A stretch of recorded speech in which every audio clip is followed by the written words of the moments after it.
మనకి జ్యోతిష్కులు లేరు, లేకపోతే కనుక దాన్ని ఏమంటారు, బాత్రూంలో కూర్చుని మాటలు వినేటటువంటి వాళ్ళు లేరు, బగ్గులు పెట్టేవాళ్ళు లేరు. ప్రస్తుతం ఫీల్డ్ జర్నలిజంలో కూడా లేను. కాకపోతే జరుగుతున్న పరిణామాలు వార్తల్ని చూస్తే ఒక ఐడియా వస్తుంటుంది, దాన్ని నేను పంచుకుంటా ఉంటాను మిత్రులు.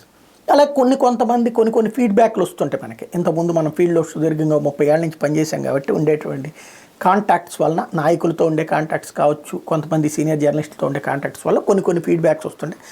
అయ్యే నేను పంచుకుంటూ ఉంటుంటా. ఇప్పుడు తాజాగా నేను చాలా రోజుల నుండి చెప్తున్నా, తెలుగుదేశం సీట్లు తెలుగుదేశానికి తెలుసు, జనసేన సీట్లు జనసేనకి తెలుసు, ఎవరెవరు ఎన్నెన్ని సీట్లో పోటీ చేస్తున్నారో వాళ్ళిద్దరికీ తెలుసు అన్నట్టు. భారతీయ జనతా పార్టీది ఒకటే వస్తే ఏంటనేటువంటిదే తెలియాలి అన్నట్టు. ఇవాళ రాధాకృష్ణ గారే సర్టిఫై చేశారు. నేను ఎప్పటి నుంచినో చేస్తున్న వాదనకి ఇవాళ ఆంధ్రజ్యోతి సర్టిఫై చేసింది.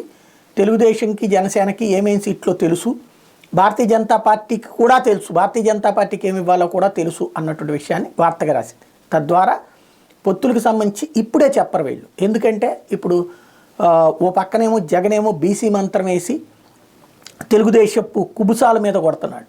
అదే సందర్భంలో జనసేన తెలుగుదేశం పొత్తు వల్ల చాలా సీట్లు కోల్పోవాల్సి వస్తుంది, ప్లస్ బీజేపీ కూడా వస్తే ఇంకొన్ని సీట్లు కోల్పోవాల్సి వస్తుంది తెలుగుదేశం పార్టీ. అక్కడ ఆయా నియోజకవర్గాల అసంతృప్తి. అందుకని నేను ప్రస్తావించా, చంద్రబాబు గారి పిలుపు, మీకు తర్వాత అవకాశాలు ఇస్తాను, కొన్ని త్యాగాలు చేయండి అన్నటువంటి కోణం. అలాంటి పరిస్థితి వస్తుంది. కాబట్టి ఎలక్షన్ నోటిఫికేషన్ వచ్చాక, షెడ్యూల్ వచ్చాక కాదు, ఎలక్షన్ నోటిఫికేషన్ వచ్చాక మాత్రమే అధికారికంగా చెప్తారు. అది కూడా అంకెలు చెప్పరేమో, ఎందుకంటే అంకెలు చెప్తే 40 లోపు వచ్చినాయి అంటేనేమో జనసేనలో రెవల్యూషన్ వస్తుంది, కాపులు తిరగబడతారు. అదే ఇక్కడ కనుక ఏ పార్టీకో ఇచ్చారంటే కనుక ఇదే 40 దాటిందంటే తెలుగుదేశంలో రెవల్యూషన్ వస్తుంది, వాళ్ళు తిరగబడతారు.